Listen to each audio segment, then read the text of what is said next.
My name is Layla Wood, a lieutenant colonel and C-130 pilot in the United States Navy.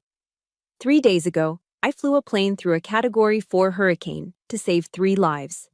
Today, I am standing in a cold room that stinks of disinfectant and fear. Opposite me, Admiral William Maxwell throws my flight jacket onto the table. 42 years old, Lieutenant Colonel. His voice is ice-sharp. And you still act like an impulsive teenager. Your father had the same compassion, and it ended his career. You think you're special? He stands up, his face inches from mine. You are not a hero. You are a disgrace. Heroism doesn't feed logistics. You just threw away your wings. He thinks he's broken me, just like he broke my father. But he doesn't know one thing. The man I saved that night is about to become his worst nightmare. Let me know where you're watching from. Hit that like and subscribe button if you've ever been crushed by someone in power just for doing the right thing.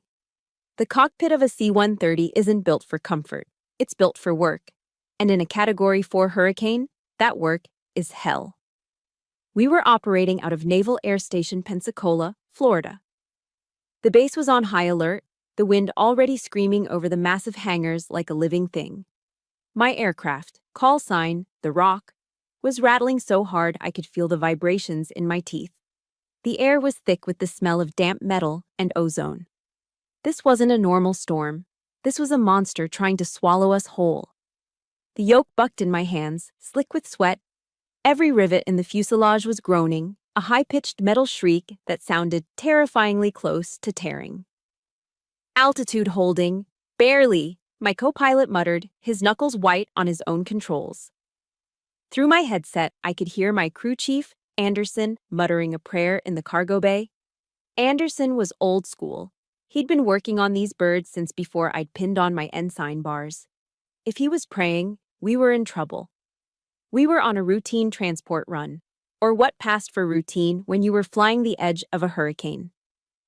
The mission was simple: get from point A to point B without getting ripped out of the sky. Then, the voice of Admiral William Maxwell cut through the static. His voice was the opposite of the storm. It was cold, absolute, and had all the humanity of a block of steel. All squadrons maintain heading. This is a hard deck mission. Any deviation from the secure flight corridor will be considered a gross violation of Order 304. Is that clear? It was clear. Order 304 was written in stone. In a declared emergency, Navy assets are to be preserved above all else. No exceptions. No compassion. Maxwell was a man who believed rules were the only thing separating civilization from chaos. He didn't just enforce the rules, he was the rules. And right as his voice faded, something impossible popped up on my secondary screen. A faint, civilian SOS signal. A single blinking red dot far below us, way outside the approved corridor, in the worst of the storm's eye wall. A civilian frequency, pleading. My blood went cold. I stared at the dot. Following it meant violating a direct order from the base commander. It meant flying into the deadliest part of the storm. It meant the end of my career. My co-pilot saw it too. His face went pale. Ma'am, we can't.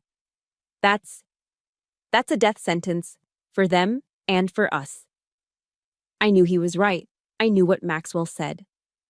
But then, another voice echoed in my head. A voice from 25 years ago, standing in the rain. My father's voice, the day he was stripped of his rank. There are moments when you follow orders, Layla, he'd told me, his eyes steady even as his life was falling apart. And there are moments when you follow what's right. Don't ever let them take your compass. I hit the switch for the squadron command channel. Command, this is Rock 39er. I am picking up a civilian SOS. I am considering a diversion to render aid. The response was immediate, but it wasn't from command. It was from my rival, Lieutenant Colonel Reaper Jensen, flying somewhere else in the blackness. His voice was slick with contempt. Command, be advised, Wood's getting emotional again. I could hear the smirk in his voice. Be careful she doesn't wash out like her dad did. That was it, the reference to my father. The casual, cruel betrayal from a man I considered a brother in arms. Rage, cold and clear, cut through my fear. I ground my teeth and hit the switch, cutting the main channel. The cockpit went silent, save for the screaming wind. "Anderson," I said, my voice dangerously calm. "Prep the cargo bay for an emergency landing. We're going fishing. Kill the comms." "Ma'am," my co-pilot whispered, his eyes wide. "You heard me," I snapped. "This is my command. I am diverting." I turned the plane, fighting the monster. I was betting my entire 20-year career on that single, blinking red dot. Landing a C-130 on a flooded 2-lane access road in 140 mph winds is not something they teach you in flight school. It's a controlled crash. Our landing lights cut through the solid curtain of rain, illuminating a scene from a nightmare. An overturned SUV, half submerged in the churning brown floodwater. A woman, the mother, was clinging to the roof, screaming. "The old man's still inside," she shrieked, pointing at the vehicle. I vaulted out of the crew hatch, Anderson right behind me. The wind and rain hit me like a physical blow. The 3-degree cold, that biting, wet Florida cold, slapped my face and soaked my flight suit instantly. I waded through the waist-deep, debris-filled water. The SUV was pinned against a downed oak tree. "Ma'am, he's not moving!" Anderson yelled, prying the door open. The old man on the back seat was blue. His eyes were open, vacant. I grabbed his wrist. No pulse. He was coding. "Get him out, now!" We dragged him from the car, his body limp. We got him onto a small patch of grass, which was really just a sea of mud. The mother was hysterical. "He's dead, isn't he? Oh God, he's dead!" "Not yet," I roared over the wind. I ripped open the man's shirt. My flight suit was covered in mud and God knows what else from the floodwater. I didn't care. I placed my hands on his sternum and started compressions. 1, 2, 3. I was screaming the count, trying to be heard over the storm. The rain was so thick I could barely see his face.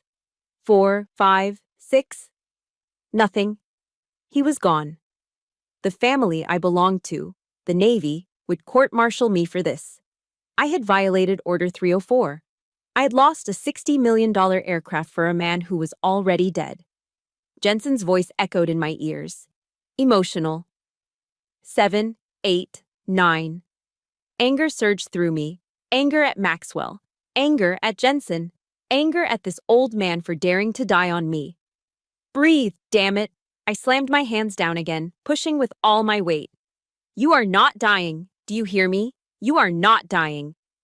On the next compression, he coughed, a violent, choking gasp that spat muddy water onto my face. His eyes, which had been vacant, flew open in terror. He was back. We got him, the mother, and a third passenger, a child, into the cargo bay. I didn't say a word to my crew as I climbed back into the pilot's seat. My hands were shaking, not from fear but from adrenaline and rage.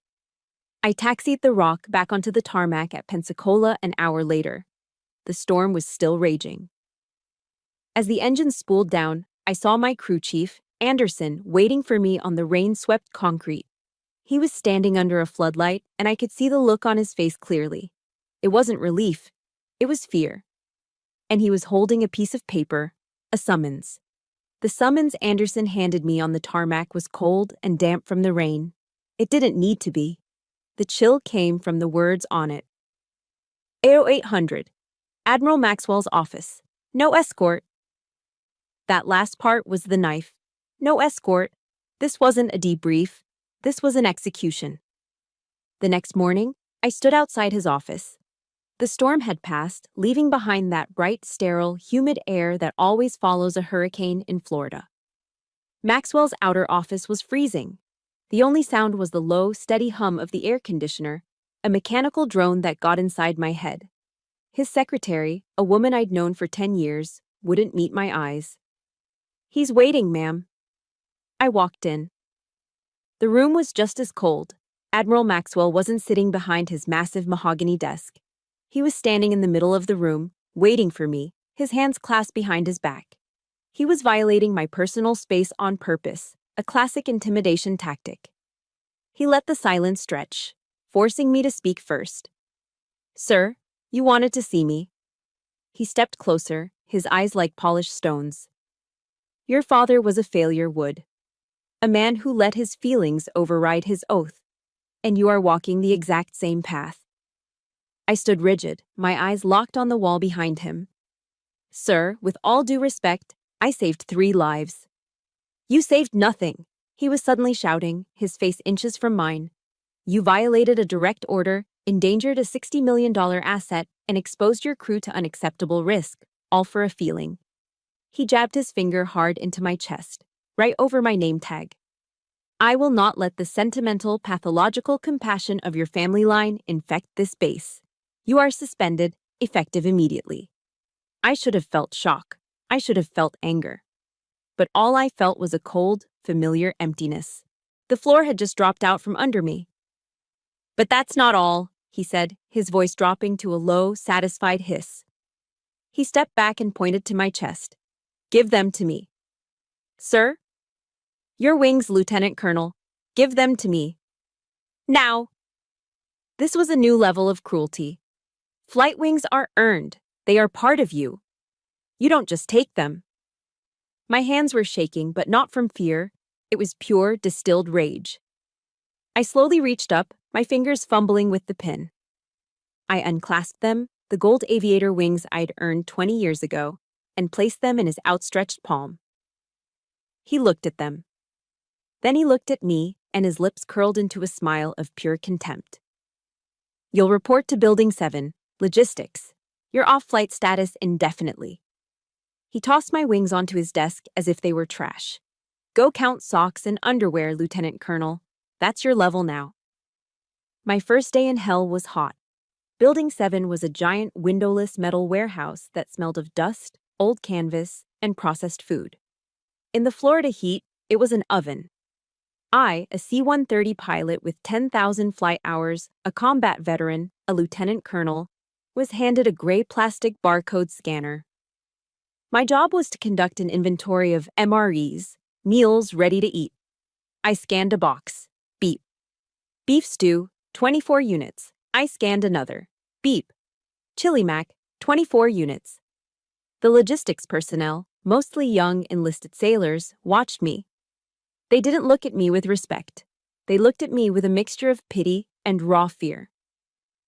I was radioactive. I was the officer who had crossed the Admiral. Talking to me could end their careers.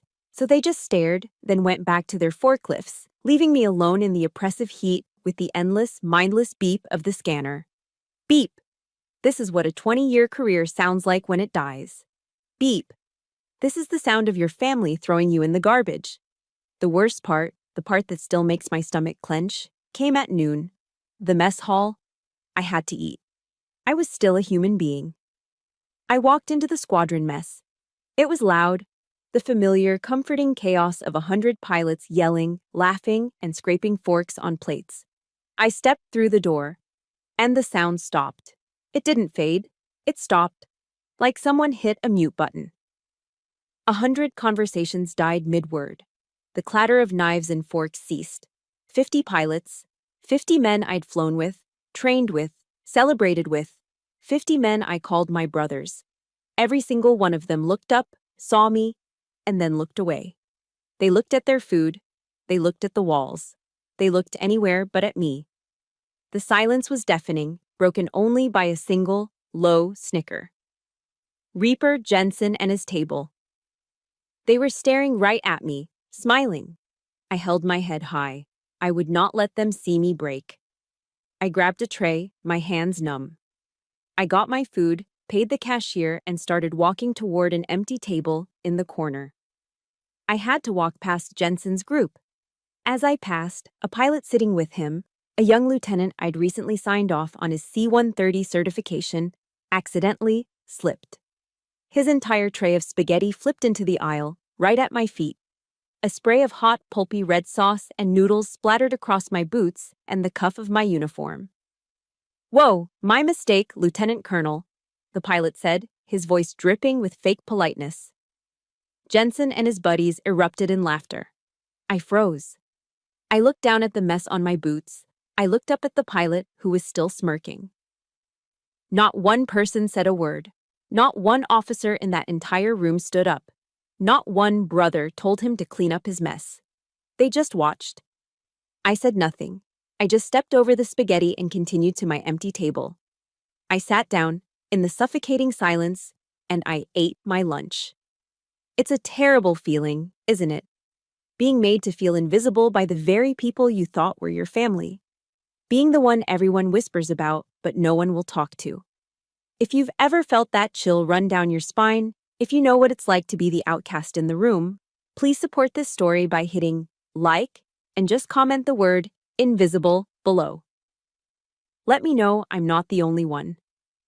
That night, I was in my empty base quarters when I desperately searched for my father's old, dog-eared King James Bible. I don't know what I was looking for. Absolution? An answer? I just needed to touch something that was his. My fingers found a verse he had underlined in John chapter 15. If the world hates you, know that it has hated me before it hated you. It didn't bring comfort, not really. It just brought a cold, sharp sense of history. This wasn't new. This loneliness was ancient. A knock at my door startled me. It was late, after 2200. It was Anderson, my crew chief. He looked terrified, his eyes darting around the empty parking lot as if Maxwell himself might be hiding in the shadows. "Ma'am," he whispered, not even stepping inside. "You need to be careful. They're trying to bury you."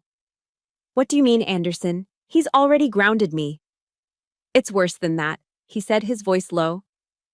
"I heard from a friend in admin. Maxwell has formally requested your medical file. He's going after your psych evals. He's trying to build a case that you're unstable." My blood ran cold. That was the final nail. If he got me on a medical discharge, nothing I said would ever matter. I'd be officially labeled crazy. "Thank you, Anderson. You're risking a lot by being here." "Your father was a good man, ma'am. He didn't deserve what they did to him." He pressed a small dark wooden box into my hand. It was old, with brass-reinforced corners. This was his. I've been holding on to it for him. For you. Maybe there's something in here you need to see. He was gone before I could even say thank you. I closed the door, the small wooden box heavy in my hand. I looked from the box to the wall, where an old framed photo hung. It was my father, 25 years younger, smiling, in his own flight suit. I touched the cold glass. "Dad," I whispered, and my voice finally broke. "I'm making the exact same mistake you did." I sat on the edge of my simple bed in my base housing quarters, the small wooden box from Anderson heavy on my lap. The room was sterile, impersonal. White walls, government-issue furniture. The only thing that was mine was the framed photo of my father on the nightstand. My fingers traced the brass clasps on the box. They were stiff, clicking open with a sound that seemed too loud in the silence. I lifted the lid. The smell hit me first. A powerful, familiar scent of mothballs, old leather, and cedar. The smell of a life packed away. Inside, resting on dark velvet, were 3 items.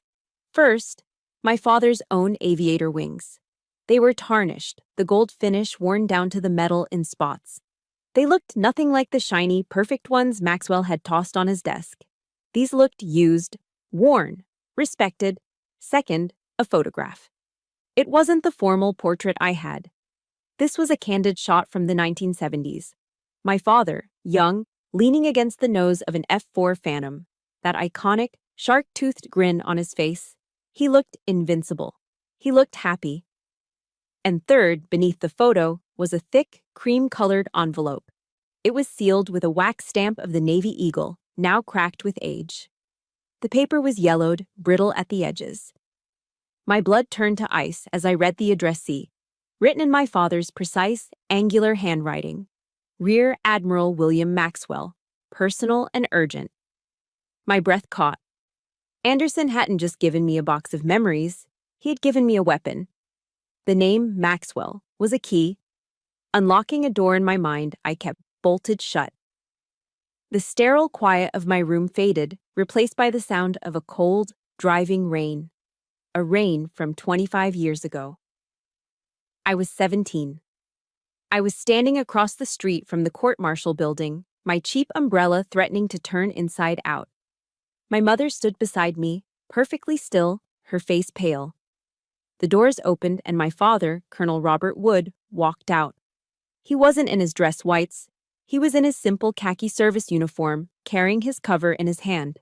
He hadn't been crying. He wasn't angry. He just looked tired. His crime was an act of humanity. During a patrol in the South China Sea, long after the war, he had broken formation. He had defied a direct, do not engage order to rescue a sinking, overloaded boat of Vietnamese refugees. He saved 82 people the rest of the fleet had been ordered to pretend they didn't see. And for that, the Navy took everything. He walked toward us, his steps heavy in the rain. I watched as the other Navy wives, women who had been at our house for barbecues, women my mother had served coffee with for a decade, hurried out of the building. They saw my mother. They saw us. And I watched them grab their children's hands, pulling them to the other side of the street to avoid us. It was the same chill. The same sudden invisibility. The exact same suffocating silence I had just felt in the mess hall. I realized, standing there in my room, I wasn't just making my father's mistake. I was reliving his punishment. He reached us. He didn't say anything to my mother. He just looked at me, his 17-year-old daughter who had told him just a week before that she was applying to the Naval Academy. He slowly reached up to his collar. He unpinned his full-bird colonel's eagles. Then, he unclipped the heavy star-adorned shoulder boards from his uniform. He pressed them into my hand. They were still warm. "Don't ever let them take your compass, Layla," he said, his voice quiet but rough. "What?" I whispered, confused. He tapped his finger against my chest, right over my heart. "The compass. It's in here. It's the only thing that guides you when all the maps are wrong. Don't you ever let them take it." He was court-martialed for compassion. And now, 25 years later, Maxwell was trying to bury me for the exact same thing. My hands were shaking as I broke the wax seal on the envelope. The paper was thick, expensive. It was my father's personal stationery. It wasn't a confession. It wasn't an apology. It was a warning. I read the first line. "Will." My heart stopped. Not Admiral, not Sir. Will. Will, you and I both know the rules are written in blood. We flew together in the Gulf of Tonkin. I've seen you be a good man, a man who knows the difference between protocol and morality. But the system is changing us. We are creating a generation of officers who are more afraid of doing the right thing than they are of doing the wrong thing. The men I answered to, they wanted a perfect record. Those refugees were an imperfection. They didn't fit the narrative. You are presiding over my trial, and I know you will do what the system demands. You will break me. But I'm telling you, as a man I once respected, a Navy that punishes compassion will one day lose its soul. Don't let them turn you into a brass monster. Robert. I read the letter again. And again. I went numb. Maxwell didn't just know my father. They weren't just colleagues. They were friends. Will. They had flown combat together. I felt a cold, sick realization creep up my spine. I remembered the promotion announcements from years ago. Maxwell's career had taken off. A rocket-like trajectory right after my father's court-martial. The scandal had been contained. The man who contained it, the man who did what the system demanded and broke his friend, had been rewarded for it. He didn't just enforce the rules. He benefited from my father's destruction. The deep, heavy sadness I had felt for my father, the profound sense of loss, began to curdle. It turned into something else. It sharpened. It became a cold, hard, precise anger. This wasn't a coincidence. This wasn't history repeating itself by accident. This was a pattern. Maxwell hadn't just slandered me in that office. He was finishing the job he started 25 years ago, erasing the legacy of compassion that Robert Wood represented. I looked down at the letter. My father's dye vat. His ghost. This wasn't just a memory. This was evidence. I folded the letter, my hands perfectly steady now. The sadness was gone, replaced by a clarity I hadn't felt in days. I knew exactly what I had to do. My father's letter wasn't a memory. It was a map. And it pointed directly to the one person in Pensacola who might hate William Maxwell more than I did. His daughter. A quick search on my phone confirmed it. Dr. Evelyn Maxwell, an emergency room physician at Sacred Heart Hospital. The articles noted she was estranged from her father. I've spent my entire adult life in a uniform. My flight suit, my dress whites, even my khakis. They are my armor. They tell people who I am. But to walk into a civilian hospital, to approach the Admiral's daughter, I couldn't be Lieutenant Colonel Wood. The uniform would be a wall. So I changed into a pair of worn blue jeans and a plain gray t-shirt. I felt naked. Stripped of my rank and my wings, I was just a 42-year-old woman walking into the unknown. Sacred Heart's emergency room was the opposite of my world. My world was procedure, order, and checklists. This was pure, unadulterated human chaos. The waiting room was packed. The air hummed with the sound of daytime TV, a baby crying, and the constant hacking cough of an old man in the corner. The smell of industrial-strength disinfectant couldn't cover the underlying scent of sickness and fear. I, a pilot who controls a 100,000-pound aircraft in a hurricane, was now completely powerless. I was just another number waiting to be called. I sat for 2 hours, my father's letter feeling like a block of ice in my purse. "Dr. Maxwell?" I finally asked a nurse at the triage desk. The nurse gave me a weary look. "She's on hour 30 of a 36-hour shift, honey. It's a war zone back there. What's this about?" "It's personal. About her father." The nurse's face hardened. "I'll see if she'll come out. Don't get your hopes up." Another hour passed. I was about to give up when the double doors flew open and a woman in sweat-stained blue scrubs stormed out. She looked like she'd been through a battle. Her hair was matted, and her face was a mask of pure exhaustion and irritation. This was Evelyn Maxwell. She didn't even look at me. She was staring at her chart. "I was told you had a message about my father. You have 5 minutes. I have a guy in bed 4 with a heart attack." I stood up. "Dr. Maxwell, my name is Layla Wood." She stopped. Her head snapped up. The exhaustion in her eyes was instantly replaced by a cold, sharp, and intelligent hostility. She crossed her arms, a perfect defensive barrier. Wood, the pilot, the one who rescued my grandparents. I was stunned. "You know who they are." "Of course I know," she snapped. "So, what is this? You're here for a reward? A medal? Or are you here to blackmail my father? Did he not offer you enough hush money to make this go away?" Her words were like bullets, and they hit just as hard. Her hostility was a wall, just as cold and silent as the one in the mess hall. My first instinct was to flinch, to retreat. But I wasn't just here for me. I was here for my father. I didn't defend myself. I didn't argue. I just reached into my purse, pulled out the yellowed 25-year-old envelope, and held it out. "I'm not here for money, doctor." Her eyes flickered down to the envelope, to the official Navy seal, to my father's handwriting. She didn't take it. "My father," I said, my voice quiet but steady, "wrote this letter to your father 25 years ago. He never sent it. My father tried to save your father's soul. Now I'm just trying to save myself." Evelyn stared at the letter. She saw the addressee, Rear Admiral William Maxwell. Her hand, which had been clenched at her side, began to tremble. Just a little. She snatched the letter from my grasp. She broke the seal. It was already broken, but she tore it open. Her eyes flew across the page, scanning the words my father had written a quarter-century ago. I watched her face. It was like watching a dam crack. The hard, angry, exhausted mask of the ER doctor began to crumble. She read it a second time, slower. She got to the part about the brass monster. Her hand flew to her mouth. She looked up at me, and her eyes, which had been so cold, were now wide and swimming in tears. "Oh my God," she whispered. It was a choked, broken sound. He knew. All those years ago, he knew what he was.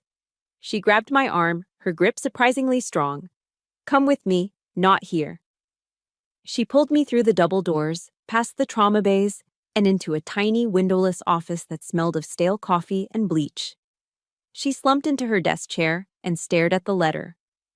"The brass monster," she said, her voice shaking. That's what my mother used to call him. After he made her cry, she said the Navy had turned him into a brass monster. She looked up at me, and all the hostility was gone, replaced by a shared, bitter understanding. "The people you saved, Layla," she said. "The old man whose life you saved. That's my grandfather. My mother's father." I was confused. "But then why would your father be punishing me? I saved his family." Evelyn let out a short, harsh laugh that sounded more like a sob. "You don't get it. He's punishing you because you saved them. My father, Admiral Maxwell. He hates them. He's ashamed of them." "Ashamed? But why?" "Because they're civilians." She spat the word like it was poison. "My mother married down. My grandfather wasn't an officer. He was a shrimp boat captain from Biloxi. My grandmother was a waitress. They're just normal working-class people. And my father is a pathological snob who cannot stand that he is related by marriage to people he thinks are common." It all clicked into place. The rage, the personal nature of the attack. "He hasn't spoken a civil word to them in 5 years," Evelyn continued, the words pouring out of her. "He's angry you saved them because it embarrasses him. It drags his common family into the spotlight. He's an arrogant, petty, and cruel man." She finally, truly, looked at me. "My father wasn't always like this. I have memories. He was a dad once, a long time ago. And then he became an admiral. And he chose the uniform over his family, again and again, until he had no family left. I wasn't looking at the admiral's daughter anymore. I was looking at another survivor. Another woman whose life had been fractured by the same man. We were a two-person, found family, united by the same ghost." Evelyn stood up, her exhaustion burned away by a sudden, cold fury that I recognized. It was the same fury I felt. "He's not just burying you, Layla," she said. "He's burying his own past. He's burying my mother's memory, and I will not let him do it." She looked at her computer. "Maxwell has requested your medical file. I know because my friends at Navy Medical flagged it for me.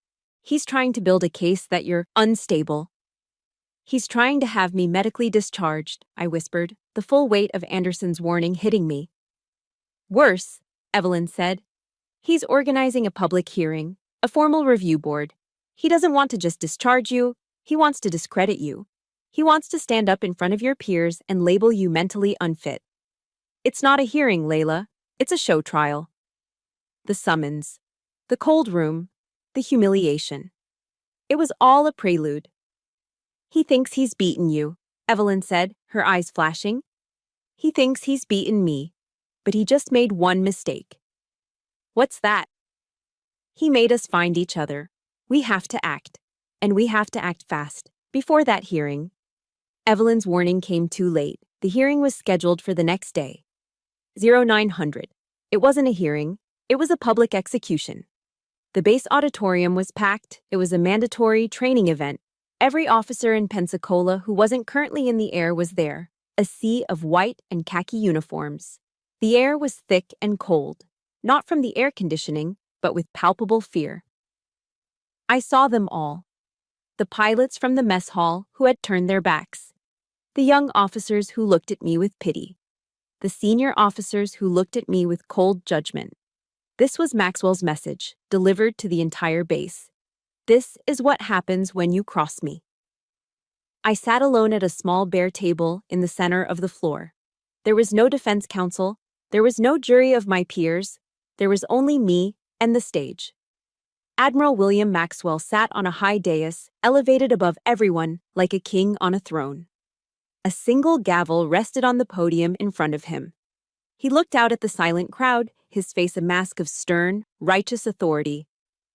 We are gathered, his voice boomed over the speakers, to review a serious breach of conduct, a failure of discipline that not only endangered a $60 million asset, but threatened the very integrity of our command structure. He looked down at me, his eyes devoid of any emotion. This is not a trial. The facts are not in dispute. This is a formal review of the actions of Lieutenant Colonel Layla Wood. He began by reading the official report, his voice cold and monotone. He referred to the people I saved as 3 unidentified civilians. He knew exactly who they were. He knew I had saved his own family. He was lying by omission, erasing his personal shame from the official record. I could feel Evelyn, somewhere in the back rows, seething. To understand the full scope of this failure, Maxwell continued, I call Lieutenant Colonel Reaper Jensen to the stand. My stomach tightened. Jensen strode onto the stage, immaculate in his dress-white uniform, looking like the Navy's recruiting poster. He stood at the podium, radiating a smooth, smug confidence. Lieutenant Colonel Jensen, Maxwell said, you were in the air during the event.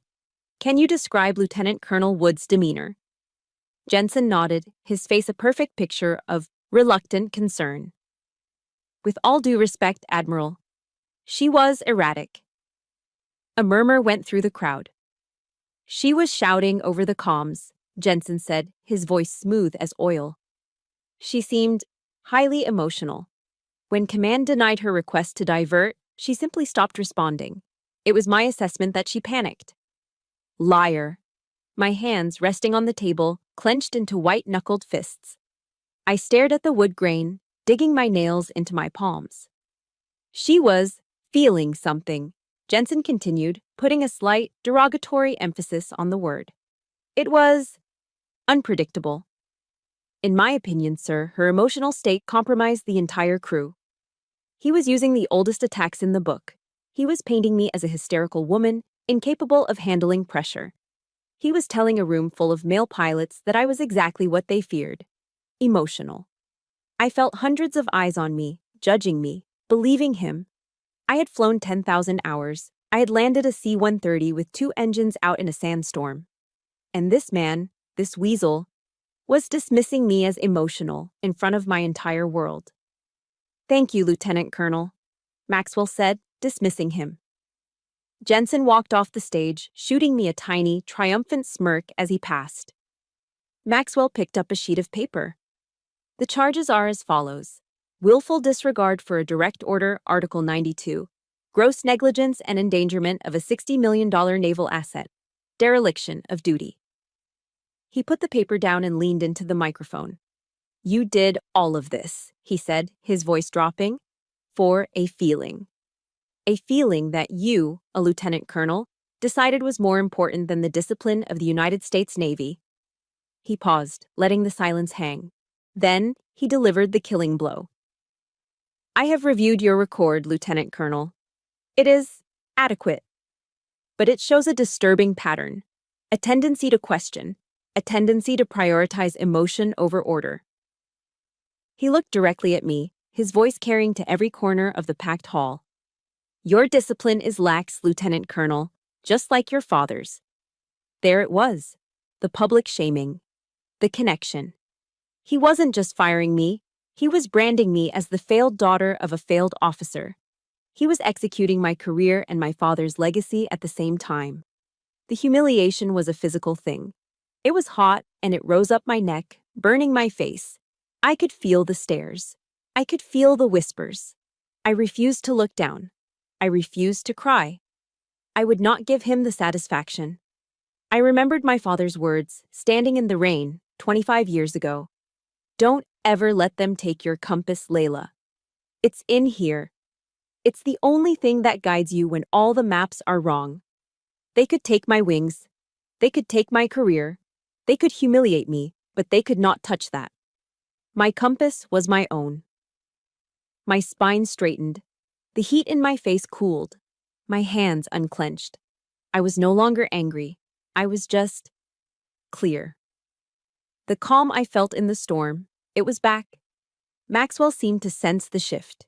He was expecting tears. He was expecting me to break. My silence, my stillness. It angered him. Lieutenant Colonel Wood, do you have anything to say in defense of this disgraceful behavior? He was challenging me. He wanted me to argue, to yell, to be emotional, just as Jensen had claimed. I stood up slowly, my chair scraping loudly in the silent hall. I picked up my copy of the flight report and the SOS log. Admiral, I said, my voice perfectly level.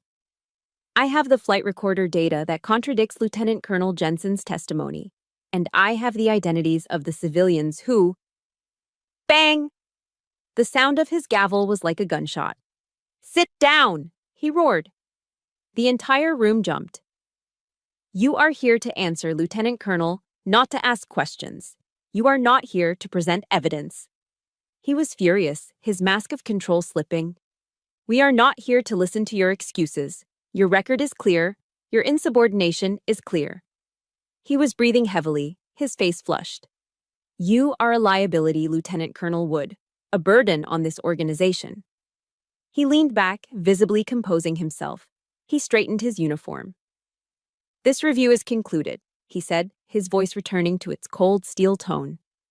He looked down at me, one last time, with utter disdain. Do you have anything else to say, Lieutenant Colonel? I met his gaze. I looked at this man who had destroyed my father and was now destroying me. I looked at the brass monster my father had warned me about. I wanted to scream. I wanted to throw my father's letter in his face, but I didn't. I held his gaze. No, Admiral. He nodded, satisfied. He had won. He had silenced me. He turned to address the crowd, to deliver his closing remarks. He didn't hear what I whispered, so low that only I could hear it. But I will not be silent. I walked out of the auditorium. I don't remember the steps. I don't remember the fresh, humid Florida air hitting my face. I just remember the silence in my head, a complete, roaring void where my thoughts used to be. The compass my father gave me was still there, but I was adrift in an endless, empty ocean. I got back to my base housing quarters, the small beige duplex that had been my home for 6 years. My front door was open. A junior officer, a young ensign I didn't recognize, was standing there, holding a large manila envelope. He looked about 19. He couldn't meet my eyes. Lieutenant Colonel Wood, he stammered. Yes, Ensign. I am directed to deliver this to you, ma'am, by hand. He held out the envelope.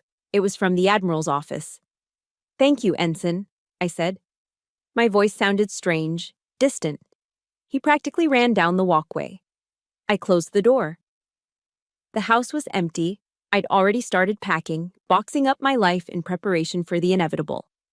The living room was an echo chamber of cardboard and tape. I sat on a sealed box labeled Kitchen Mugs. I opened the envelope. It wasn't a long letter. It was a single page, a form letter. But the words, cold and bureaucratic, jumped out at me. Effective immediately. Involuntary discharge under medical review. Psychological evaluation. Mentally unstable. The air left my lungs. This was the final move. The checkmate. He hadn't just humiliated me. He hadn't just fired me. He was having me discharged for being crazy. The word unstable danced in front of my eyes. It was the medical review Anderson had warned me about. It was the panic Jensen had testified to. They had built their case. This was the final, vicious, calculated blow. It was designed to permanently silence me.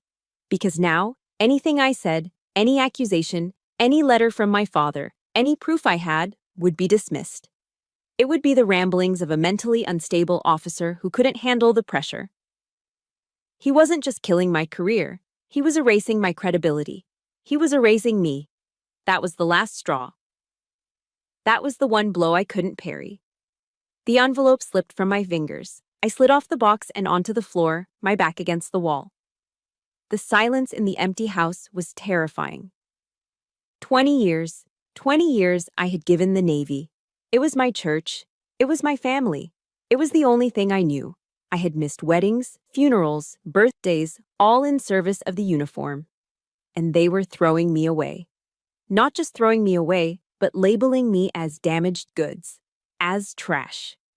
I reached into the small box of personal items I hadn't packed and pulled out my father's tarnished aviator wings.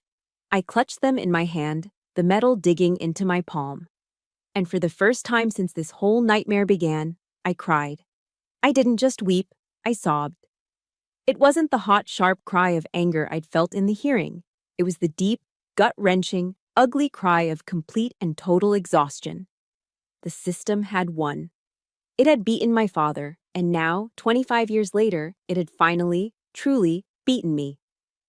I had fought, I had held my head high, I had clutched my compass, and it didn't matter. They had taken everything anyway. I cried for my father. I cried for the 17-year-old girl standing in the rain, believing she could make a difference. I cried for the 42-year-old woman sitting on the floor, holding the remnants of a life that was now over. I cried for the rot, for the corruption, for the fact that men like Jensen and Maxwell win. I don't know how long I sat there, just empty. Drained. Finished. In the corner, the old television I'd moved into the living room was still on, the volume low. I'd had it on for background noise to make the empty house feel less dead. It was playing a local news segment, a look-back piece. I wasn't really watching until I heard a name that cut through the fog. Captain Chesley Sullenberger, the news anchor said. I looked up. My eyes were swollen. On the screen was footage from years ago. The miracle on the Hudson. The U.S. Airways plane, floating in the icy water. Sully saved all 155 souls on board, the anchor said. But what many don't remember is the intense investigation that followed. They showed a graphic. They were talking about the NTSB, the National Transportation Safety Board. Sully faced, the anchor continued, an aggressive inquiry that suggested he could have made it back to the airport. They grilled him. They ran simulations trying to prove he was wrong. My tears stopped. I stared at the screen. They grilled him. They tried to prove him wrong. A man who pulled off a one-in-a-million miracle. A hero. The bureaucracy, the men at the desks, their first instinct was to second-guess him, to find a flaw, to blame the pilot. They did it to him, too. I slowly got to my feet. The despair, the exhaustion. It was still there. But something new was mixing with it. It was a spark, a tiny hot ember of pure, unadulterated rage. They did it to Sully. They did it to my father. And now they were doing it to me. This is what they do. The system doesn't protect heroes. It protects itself. My father's mistake wasn't compassion. His mistake was losing. My mistake wasn't breaking the rules. My mistake was thinking I could fight them alone. My entire focus shifted. This was no longer about saving my career. My career was dead. That single sheet of paper had killed it. This was now about one thing: burning the whole rotten system down. This was about the truth. This was about my father. It was about Evelyn's family. It was about the anonymous fisherman Maxwell had let die 2 years ago. This was about justice, whatever the cost. Have you ever been pushed so far that you had to stop crying and start fighting? Let me know in the comments if you know that feeling, and hit that like button if you're ready for me to fight back. The anger brought clarity. I walked into the kitchen, my steps steady. I'd been so focused on defending myself inside the Navy, I'd forgotten about the world outside it. On my counter, under a stack of mail, was a small pile of business cards. One was from a reporter at the Pensacola News-Journal. He had tried to contact me after the rescue. At the time, I'd ignored him, as per regulations. I picked up the card. Mark Stevens, investigative reporter. I looked at the clock. It was 11:30 p.m. I didn't care. I pulled out my cell phone and dialed the number. It rang 3 times, and a sleepy, gravelly voice answered. Stevens. Mr. Stevens, my name is Lieutenant Colonel Layla Wood. There was a pause. I heard him sit up in bed. Colonel, I've been trying to reach you. I have a story for you, Mark, I said, my voice cold and clear. And I have proof. I have proof that Admiral William Maxwell is covering up the truth about the rescue. I have proof that he is lying to destroy my career, just like he did to my father 25 years ago. The phone call with Mark Stevens was short and direct. I was no longer a victim asking for help. I was a source, offering a kill shot. A Waffle House, he'd said, his voice gravelly. The one on I-10. 1 hour, come alone. I drove my beat-up civilian truck, not my government-issued car. The Waffle House was an island of fluorescent light in the pre-dawn darkness, a classic 24/7 Southern landmark. I walked in, the smell of burnt coffee and sizzling bacon hitting me. It was a world away from the sterile, cold precision of the Navy. Mark was in a back booth, exactly like you'd picture an old-school local reporter. He was in his late 50s, with a crumpled shirt, tired eyes, and a notepad that looked like it had been through a war. I slid into the booth. A waitress came over. "Coffee," I said. "Black." "Same," Mark grunted. He looked at me, his eyes skeptical. "So, you're the pilot. You know how many calls I get from disgruntled personnel, Colonel? Most of them are just noise." "Was my father's case noise, Mr. Stevens?" His eyes sharpened. I slid my father's 25-year-old letter across the table. "He wrote this to Maxwell. He never sent it." Mark picked it up. He read it once. Then he read it again, slower. He looked up, and the skepticism was gone. "My God," he whispered. "I covered your father's court-martial. I was just a cub reporter. They buried him, Colonel. They fed us a line about insubordination, but it always smelled wrong. He's doing it again, Mark, to me. He held a public hearing and branded me unstable. I have the discharge papers to prove it. He's trying to silence me." "Why?" Mark asked. "Why you? Why this rescue?" "That's where it gets personal," I said. "I need you to meet someone." I called Evelyn. We met an hour later, the three of us in the most secure place I could think of, my parked truck in the empty lot of a closed-down strip mall. The only light came from a single, buzzing overhead lamp. "This is Dr. Evelyn Maxwell," I said, "the Admiral's daughter." Mark's eyes went wide. "And," I continued, "the granddaughter of the people I rescued." Mark just stared. "So, Maxwell is punishing you for saving his own family." "He's ashamed of them," Evelyn said, her voice tight with a lifetime of anger. "He sees them as common, as a slum family. He's punishing Layla because she exposed his secret." "That's a motive," Mark said. "But it's not enough. It's his word against yours. A she said between an admiral and his estranged daughter. We need something more." Evelyn's hands were trembling. "I have it," she said. She reached into her bag and pulled out a small leather-bound book. It was old, the corners worn soft. "This was my mother's journal," she said. She opened it, her hands gentle. We read it together, using the light from my phone. It was heartbreaking. It wasn't a diary of events, but of emotions. It described the transformation of William Maxwell, the young, loving husband she married, and then, slowly, the officer obsessed with rank, the man who stopped coming to family dinners, the man who, in her words, became the brass monster. Then Evelyn found the page. October 14th. William was supposed to visit father. He's sick, pneumonia. William refused. He said he couldn't be seen parking his Admiral's car in a slum. He's ashamed. He's ashamed of my family. He's ashamed of me. My God, it wasn't just a theory. It was written right there. This wasn't about naval discipline. This was about a petty, cruel, personal hatred. Layla Wood hadn't just saved 3 civilians. She had saved the very people Admiral Maxwell despised. "This is the motive," Mark said, his voice low and intense. "This is the why.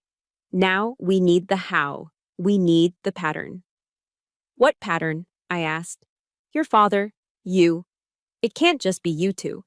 A man this ruthless, this obsessed with control, he's done this before." Mark looked at me. "He's a zero-defect commander, isn't he?" I nodded. "The base has a perfect operational record. No accidents, no failures. It's uncanny." "It's not uncanny," Mark said. "It's a cover-up. Zero defect doesn't mean perfect. It means hides his mistakes. Give me 48 hours. Mark went to work. He was a shark who'd just caught the scent of blood. He dug into base records, cross-referencing them with public ER logs and Coast Guard reports. 2 days later, we met again, back at the Waffle House. I found it, Mark said, his eyes gleaming. 2 years ago, a shrimp boat, the Jenny, sank in a squall 30 miles off the coast. One fisherman had a heart attack on the life raft. The Coast Guard was minutes away, but they didn't have the right medical gear. They issued an emergency medevac request to Pensacola. We have the helicopters for that, I said. We're the closest. Exactly, Mark said.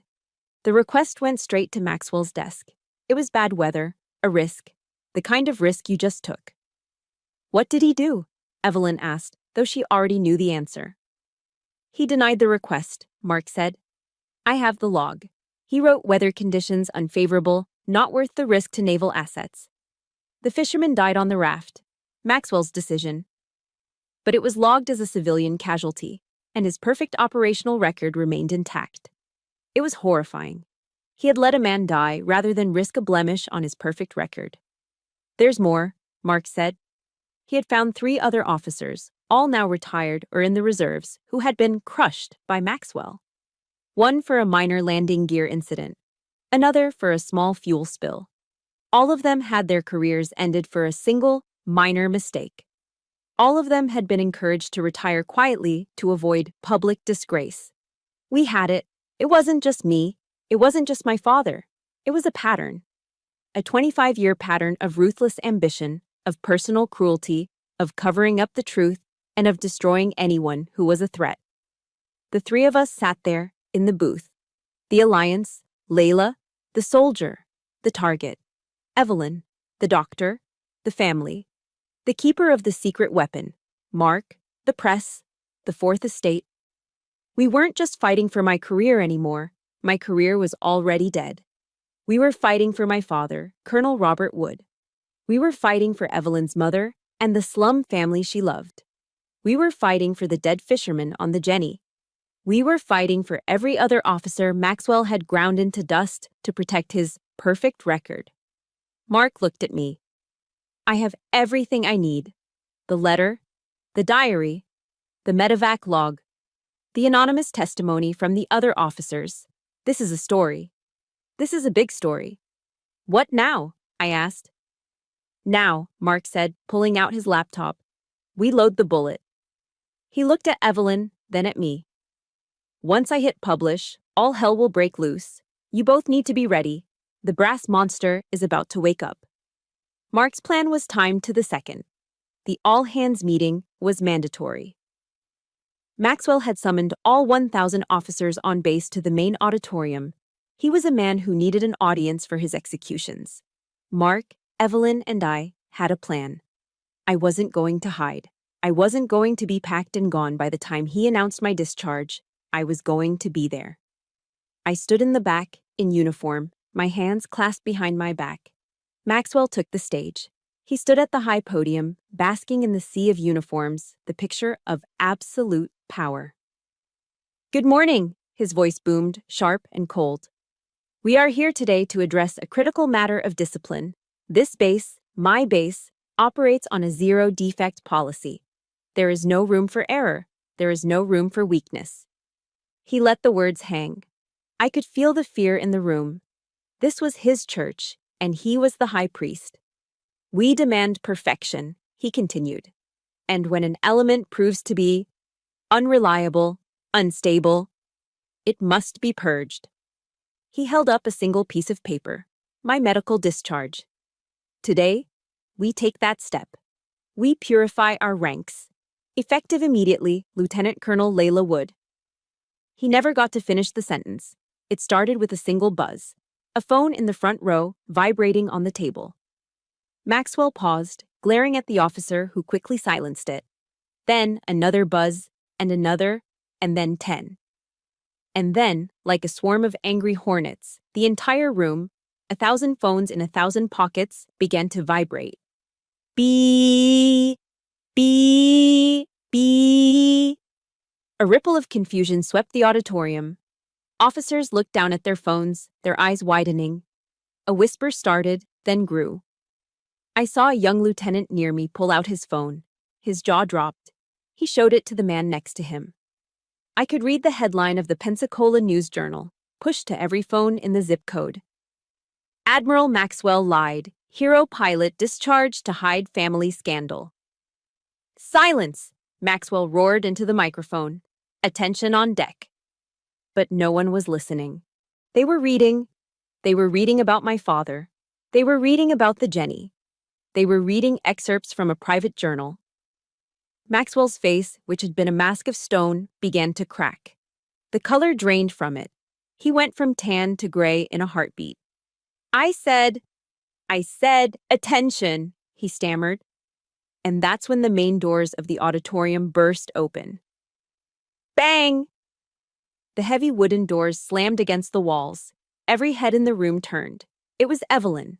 She wasn't in scrubs. She was in a simple black dress, her face pale but resolute.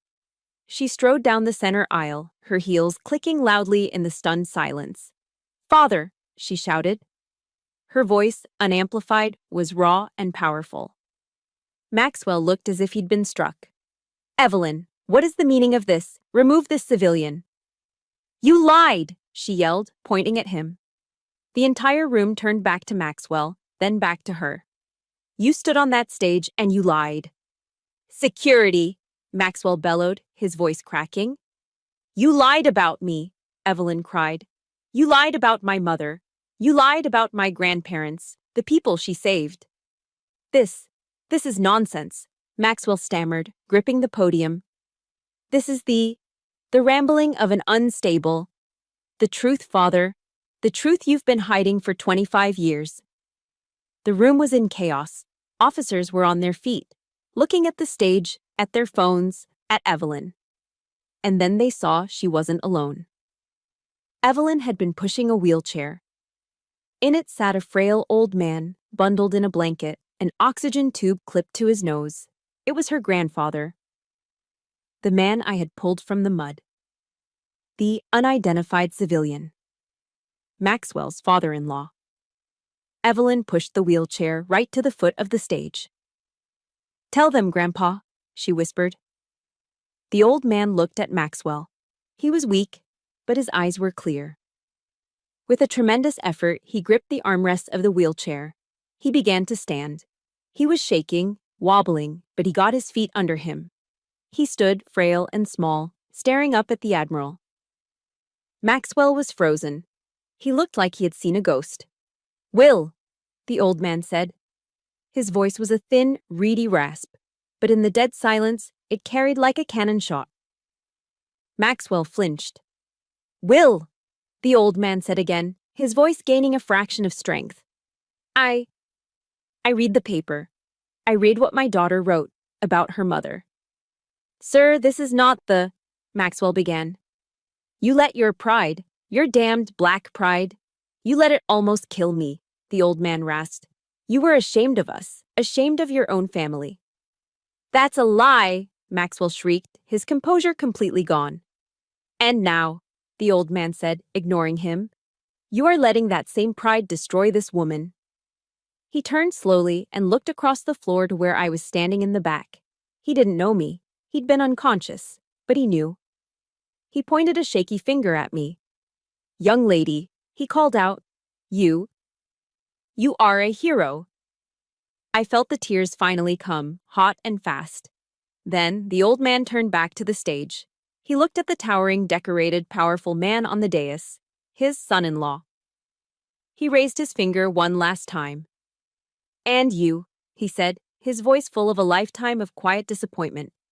You are a coward. It was done. The word hung in the air. Coward, Admiral William Maxwell, the brass monster, the king on his throne. He didn't speak. He just deflated. He staggered back a step.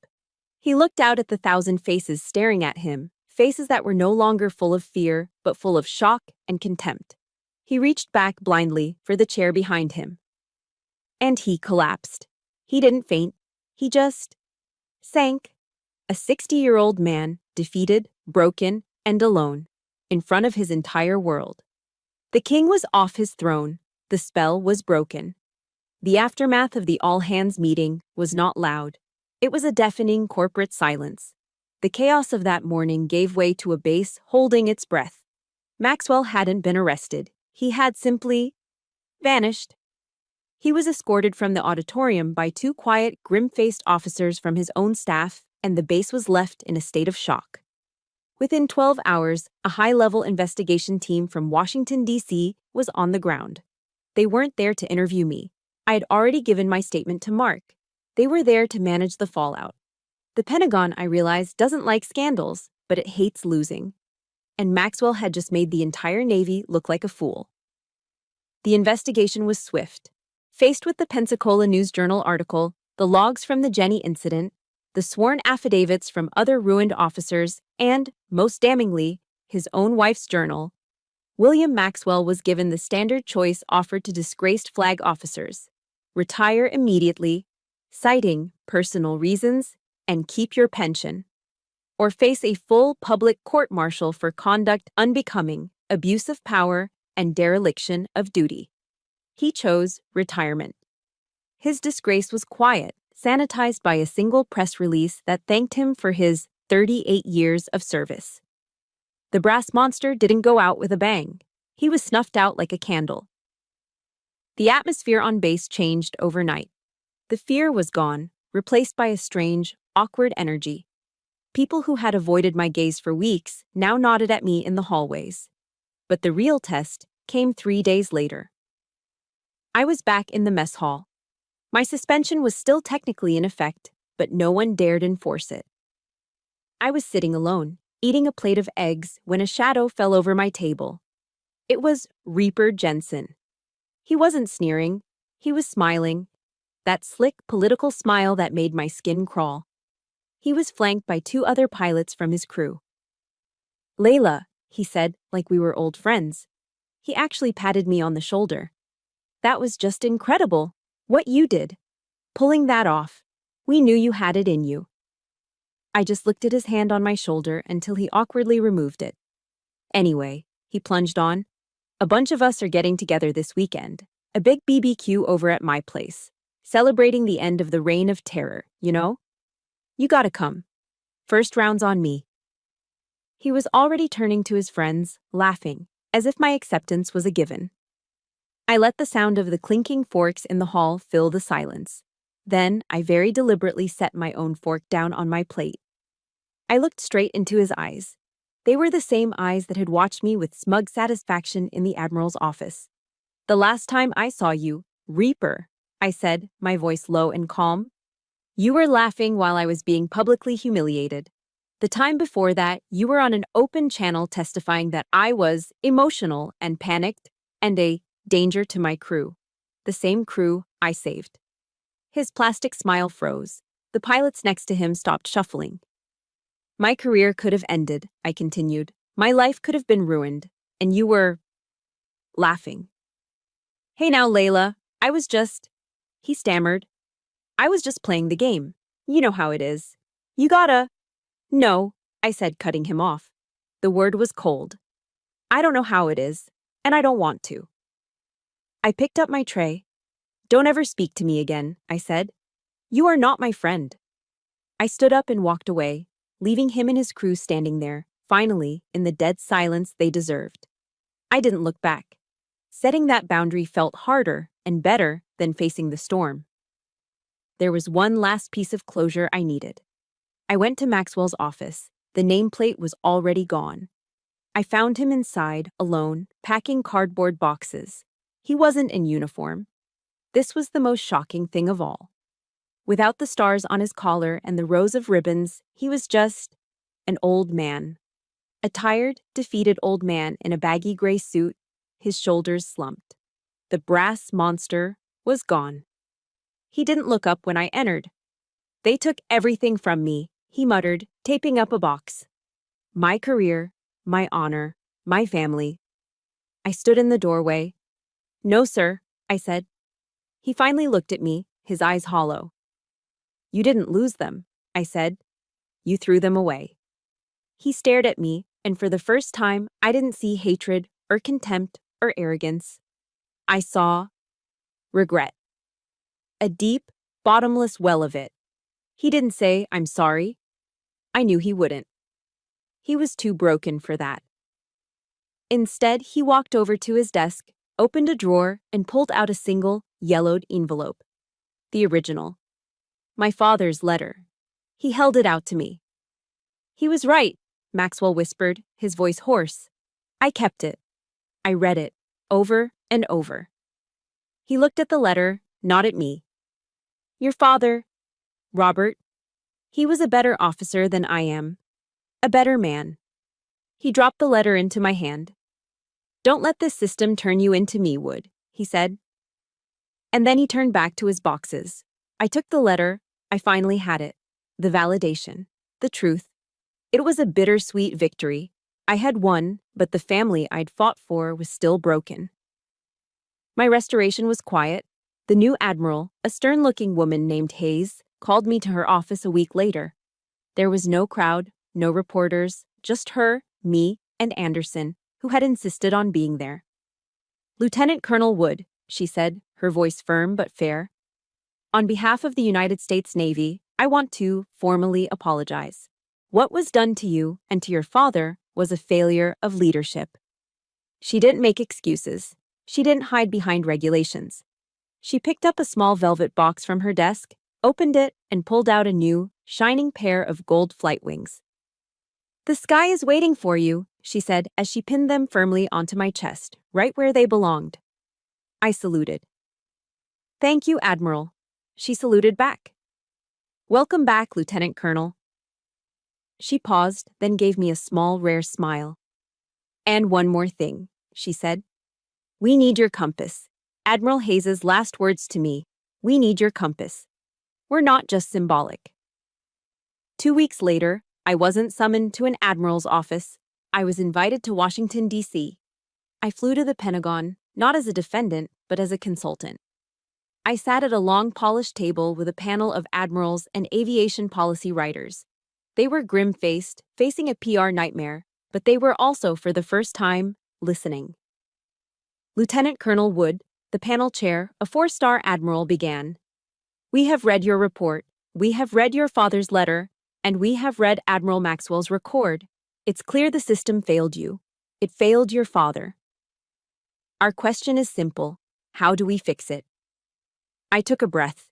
This was it. This was the moment that mattered more than the storm, more than the hearing. "Admirals," I said, "the system didn't just fail us. We, the pilots, are failing the system. For 25 years, we've been operating under a doctrine of fear. We've created a generation of officers, as my father wrote, who are more afraid of doing the wrong thing than they are of doing the right thing." I pushed my father's letter across the table.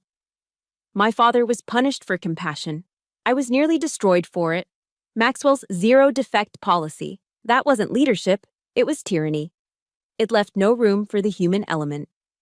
"What are you proposing, Colonel?" the chair asked. "I'm proposing a new doctrine," I said, my voice steady. "I'm proposing the Samaritan Flight Directive, a set of rules that protects officers who make good faith decisions to save human life, even if it means bending a procedural rule. A doctrine that prioritizes people over hardware. A doctrine that understands that a $60 million aircraft is worthless if it can't save a single life." I laid out my case. I talked about the storm. I talked about the gray areas. I argued that the true compass of the Navy shouldn't be a rule book, but the moral center of its officers. There was a long silence. Finally, the Admiral nodded. "You are asking us to codify compassion." "Yes, sir," I said. "I am." The debate in Washington took months. It was argued, dissected, and rewritten. But the tide had turned. The story of Maxwell, a man who would let his own family die to protect his record, was a stain they couldn't ignore. 6 months later, the Samaritan Flight Directive was officially adopted as United States Navy doctrine. Throughout the fleet, it became known by its unofficial name, Wood's Law. The sin that had destroyed my father's career, his compassion, was now a mandatory part of the curriculum. His de-ice grace had become his legacy. I returned to Pensacola. I returned to my C-130. I returned to the sky. But everything was different. 1 year after that disastrous all-hands meeting, I stood in one of the main hangars at NAS Pensacola. The air was different. The fear was gone, replaced by noise. Young pilots, male and female, were gathered around a briefing table, not whispering, but openly arguing about ethics. They were dissecting a flight scenario, and I heard a young ensign challenge a senior officer. "But sir," she said, "would that be a Woods Law situation?" The culture of fear had been broken. "He would be so proud, you know." I turned. Standing behind me was Anderson, my old crew chief. He was in civilian clothes, a loud Hawaiian-style shirt that was pure Florida retiree. "Chief," I smiled, giving him a hug. "I thought you were off fishing." "I was," he grunted. "Fish weren't biting. Came to see if you'd broken any more admirals." We stood there for a moment, watching the young pilots. "You did it, Lieutenant Colonel," he said, his voice thick. "You changed the whole damn thing." "No, Chief," I said, looking at the hangar. "My father did. It just took us 25 years to listen." He clapped me on the shoulder. "He'd be so proud of you, Layla."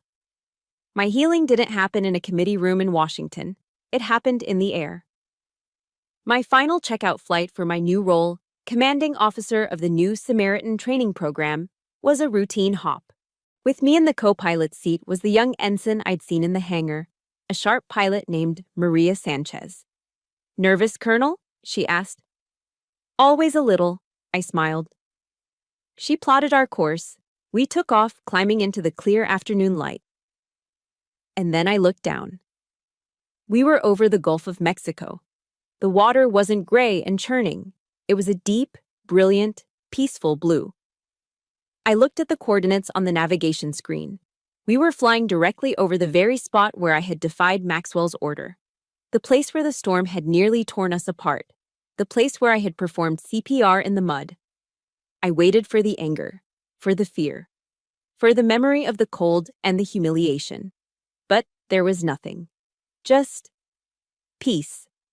The sky was clear. I had taken my sky back. I reached into my flight suit pocket. I pulled out the old, faded photograph of my father, the one of him grinning by his F-4 Phantom. I carefully taped it to the corner of my control panel. "Who's that?" Sanchez asked. "My compass," I said. We flew in silence for a while, the hum of the engines a comforting lullaby. "Colonel," Sanchez said quietly. "Yes, Ensign." I just wanted to say, the reason I joined, the reason I'm here flying C-130s, it's because of you. I read your story. Everyone did." She looked at me, her eyes serious. "Thank you," she said. "Thank you for showing us how to fly with a heart." I looked at her, this brilliant young pilot, the future of the Navy. And then I looked at my dad's picture. I smiled. "We did it, Dad." We reminded them. I placed my hand on the throttle. "All right, Ensign Sanchez," I said. "Let's take this bird home."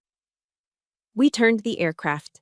The C-130, the Rock, banked gracefully in the clear air, flying straight into the warm, golden light of the setting sun. It wasn't a victory. It was peace. My story ended with peace, but the journey was about finding that compass inside. My father was right. It's the only thing that guides you when all the maps are wrong. Thank you for listening to my story. If this journey resonated with you, please hit that like button and subscribe to the channel for more stories of finding your strength. And for everyone who has ever had to fight for what was right, please comment below and tell us about the compass that guided you. I read every single one. You are not alone.